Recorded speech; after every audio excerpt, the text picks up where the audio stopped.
Hey guys, welcome to my channel. My name is ReadingBear and I hope you are ready for some more stories. And today, we'll take a look at some new entitled people content. If you enjoyed my content, please don't forget to subscribe to my channel and post some bear emojis in the comment. And now, let's dive right into the stories. The first story is titled, Marine Forced by Homeowner Association to Sell His House Because of His 13 Feet American Flagpole. TLDR. My neighbor is an ex-Marine who has a flagpole in his front yard. The HOA said that it wasn't allowed and even took him to court to force him to sell his house. At first they won until it went to the state legislation where a good lawyer completely destroyed them. He not only got to keep his pole but got revenge by making it even taller and better than before. He encouraged others to get flagpoles too, and there is nothing the HOA can do about it but just sit there and pout. My neighbor was a Marine in his youth and anybody living near him can tell that he is very proud of that fact. He is a really nice guy too, and I sometimes find myself chatting with him as we both walk our dogs and sometimes cross paths. In the front of his house is a 13-foot tall flagpole that I never really paid much mind to. I don't know how others personally felt about it, but it was just something there, and despite the height wasn't that noticeable since you saw it every day. The issue really came with our HOA decided that they needed to get involved and have things be their way. The HOA was not very nice in our neighborhood, and at least personally I have been bothered by very minor things once or twice myself. Most of the story I got and interactions between my neighbor and the HOA were either told me to by the neighbor or overheard when they would come to his house and try to fight him about it. From what I gathered, thought the issue was that his pole was both too tall, and was supposed to be attached to the house, not in the yard. Now it might seem like a simple request to move it against the house, but not in the way his house is. Tall bushes are close to the property, and if he tried to hook the flag up to his home it would be covered up and even potentially destroyed by the branches. Still, the HOA seemed adamant about him getting rid of the flag and took the entire situation further than I have seen them take anything before. Of course, my neighbor was not the kind of guy to just be pushed around, so the fines and requests that he got went ignored until the HOA came to his house one day and told him that they were going to sue him and make him sell his house. I couldn't believe how nasty these people were and did my best to be there for my neighbor, who was stressed and just wanted to be left alone. He explained that he was part of a long lineage of family in the Marines and having a flagpole was something so ingrained into his life. It wasn't hurting anybody, and he just wanted to show that he was patriot in the best way that he knew how. Still, though, the HOA made good on their threats and took him to court wanting his property to be foreclosed on due to the violation and his refusal to amend it. Since on paper he was technically breaking the rules, the initial judge ruled in favor of the HOA and for him to have to sell his house and move. Don't worry, the story doesn't end with them winning. This is where it actually starts to turn in the favor of neighbor. While the HOA and minor court were against him, the whole situation caused a bit of a stir in the area. Soon the state legislation got wind of the entire thing happening, and some people in it were not happy about what the HOA was doing to this veteran. Even a lawyer offered his services to my neighbor for free and claimed that the state laws about freedom to fly a flag outweighed the rules of the HOA. My neighbor was so glad that he might not have to sell his house after all and agreed with the lawyer to keep the fight going and not let the HOA bully their way into beating him. He appealed the decision and next he got to present his reasonings to the court. Some keen readers might realize that I never mentioned the problem of the flag height, and this was because I was saving it for this part. There was actually no rule of height limit, so all of the fines they gave him that combined the two things were considered void, and that was how he got out of all of those fines. They were for location and height of the flag, so his lawyer got them thrown out because of it. Now it was time for the whole decision on if the HOA were going to get him to sell his house or if his lawyer was going to stop it. It was found that an interpretation of state law regarding flags overruled the bylaws of the HOA. Neighbor also countersued the HOA for harassment and the fees that he accrued when he thought he needed to go find somewhere else to live. Neighbor wasn't going to just stop things there and decided that he needed to get some revenge on the HOA and teach them that just because they have money, and a lawyer doesn't mean they can bully people.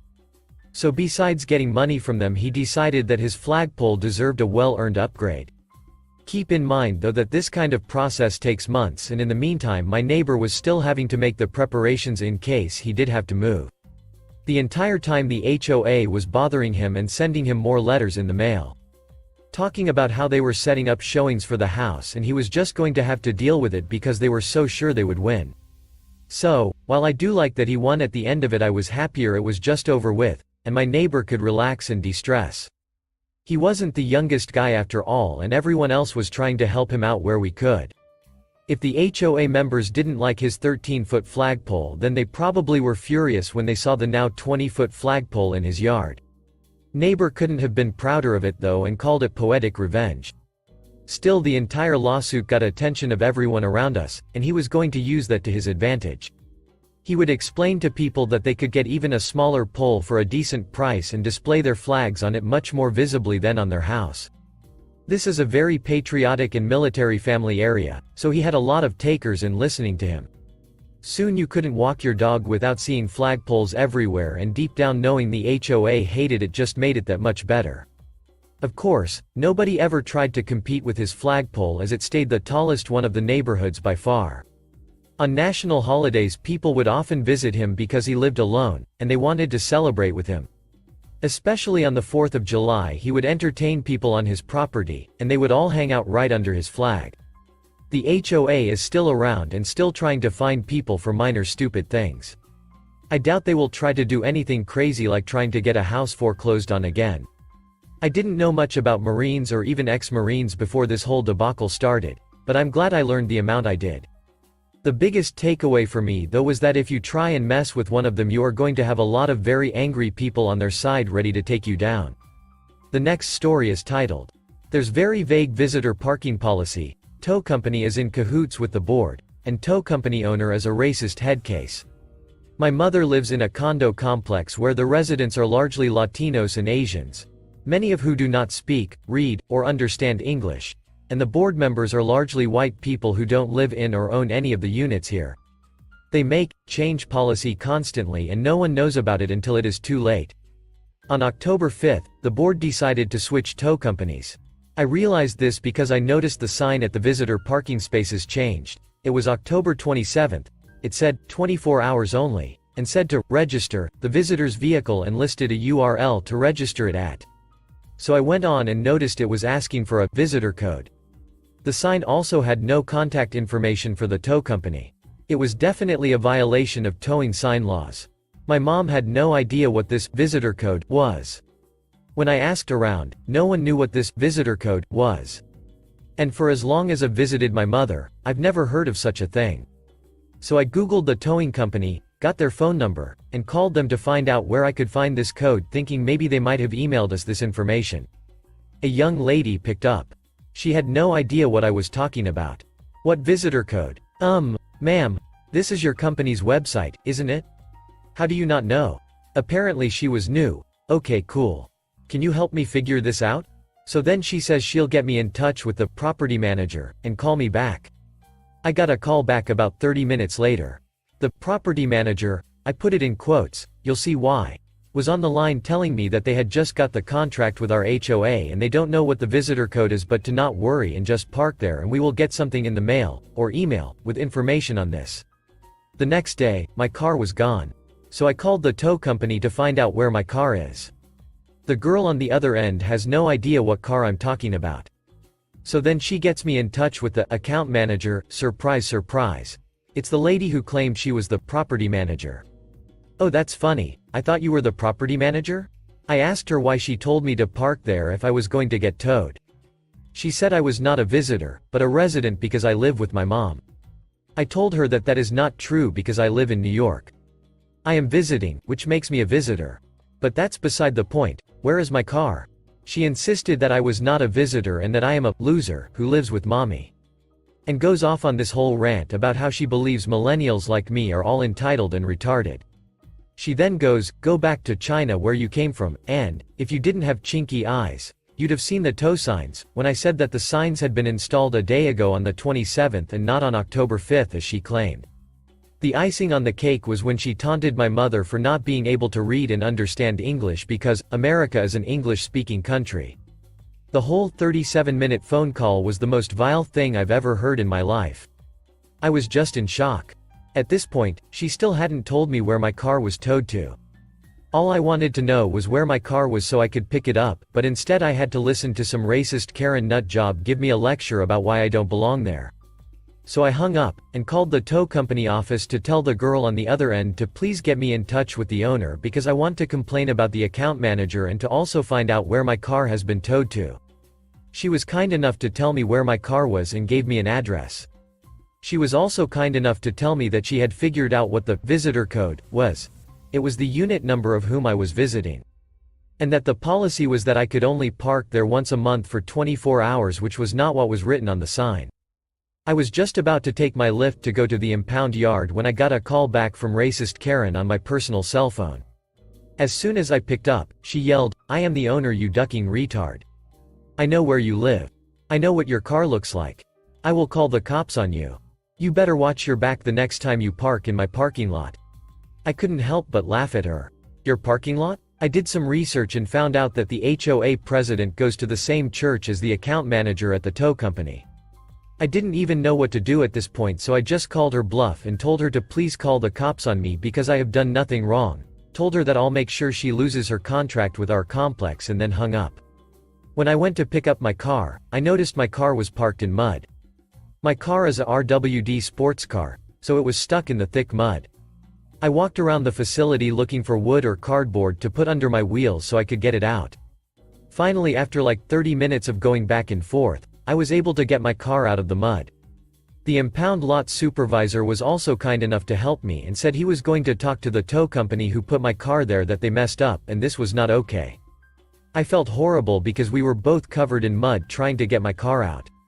I wasted an entire Saturday afternoon because of my mother's HOA and the tow company they contracted to handle illegally parked cars. Fuck HOA. The next story is titled, "County Mower Trimmed Down Our Shrubs for No Reason." Go ahead and try that again. TLDR. County mower took a chunk out of our shrubs, so when they grew back my dad hid rebar in them which destroyed the mower blades when the mower tried again. First time posting. I was reading a post on here about a neighbor running over the poles in their yard and it reminded me of this story. When I was 7 or 8, my dad planted a row of shrubs along the front of the property. They started out as scrawny sticks, but fast forward a few years and they were a big, beautiful wall across the front lawn. My dad kept them pristine, perfectly rectangular, about 5 feet tall so that people could still see over them. Considering how much work my dad put into them, I'm sure you can imagine his dismay when he found one day that a large corner had been lopped off the top all along the road.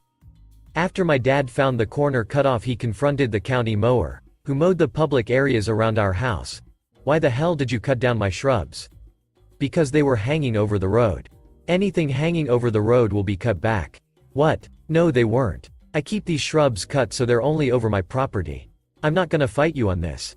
You let them grow up like that and I'll cut them down again." Fine. For those of you that don't know, shrubs grow pretty quickly. A few months later the shrubs had made progress toward recovering and my dad got an inkling that it wouldn't be long before the mower lopped them off again.